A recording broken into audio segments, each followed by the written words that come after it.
What's up, guys? Today we're going over the RPGs coming out in December. It's a pretty short list this time, but that's pretty common for this month. With the holidays and everything, that's just kind of how it goes. If these don't float your boat, maybe take a look back at any of the other million RPGs that came out this year and, join in those. I have a list of most of those somewhere. They're in all kinds of lists somewhere, so check out the other videos on the channel if you don't know what to get. Also, I'll do a recap of all the important RPGs that came out in 2023 at the start of 2024. So keep an eye out for that. Make sure you subscribe. Yeah. Well, let's go.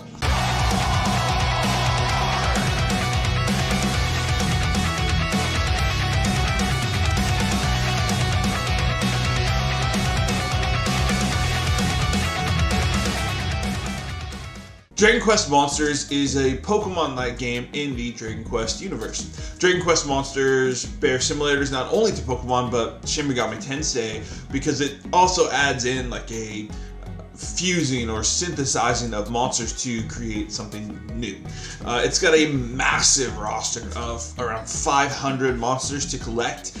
Art style is right on point. It's right there. It's right. It's a Dragon Quest style. It's that Akira Toriyama style. It's exactly what it should look like. Mostly, it just kind of feels like a Pokemon game. There seems to be a bit more of a story there, but we'll see how much of the one that ends up being. I think this game has potential, but it is definitely geared toward a specific crowd. If you are part of that crowd, then this should be right up your alley.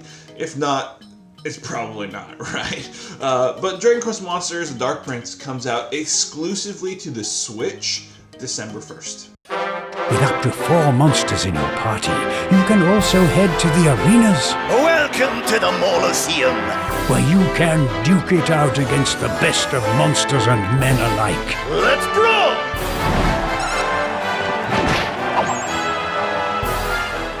Warhammer 40k Rogue Trader is a classic CRPG in the 40k universe, from the creators of Pathfinder: Wrath of the Righteous. Decision-making matters, and both the story as well as how other characters see you will change and be affected by everything, including the way you make your character.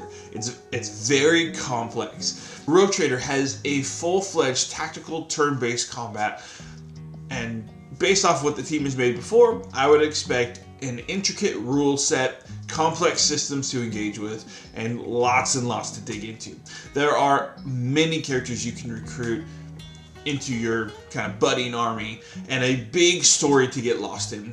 Warhammer Rogue Trader comes out on all modern consoles bar the Switch, December 7th. We've rogue traders to brave the darkness between the stars.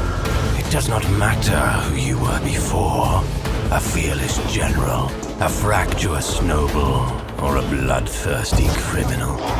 Now you have the resources of the gargantuan Trade Protectorate to reach your goals. Alright, next is Schwanwan Sword, Mist Beyond the Mountains. Now, this comes out on the Switch December 8th. It's a remastered version of a pixel art RPG from the 90s.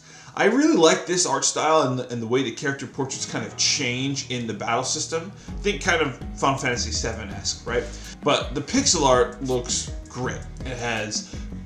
It's very much another nod to the nostalgia era, right? It's kind of that renaissance we've been seeing lately. It looks and feels just like the games a lot of us grew up with. Schwanwan is a long-running series that recently made its Western debut, but I do think it's starting to grow a bit of a fan base here, and that's pretty cool.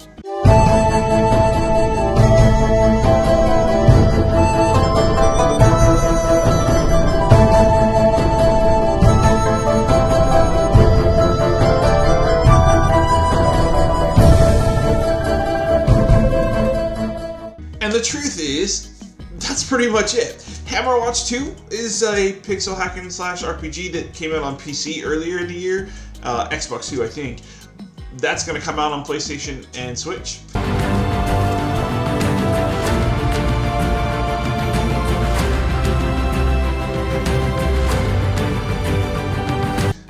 There's a few other kind of like updates, a couple remasters that just frankly don't look too hot to me.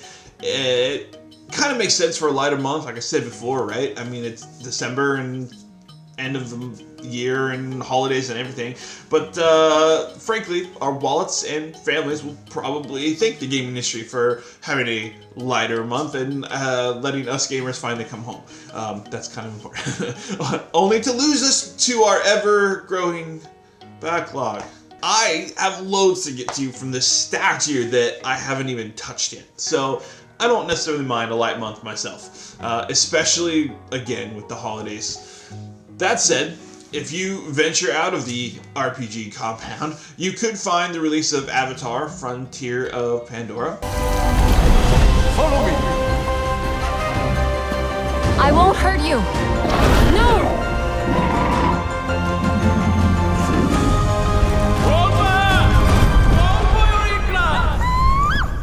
Which is coming to modern consoles except the Switch on the 7th. But if that doesn't do it for you, which it doesn't do it for me, so I'll be leaving that on the store shelves. And that's it for this month. Be sure to hit the like button if you enjoyed this video, hit the dislike if not. If you're new, click that subscribe button. I hope you guys are having great holidays and everything. Thank you so much for watching and allowing me to be part of that. And as always, good hunting.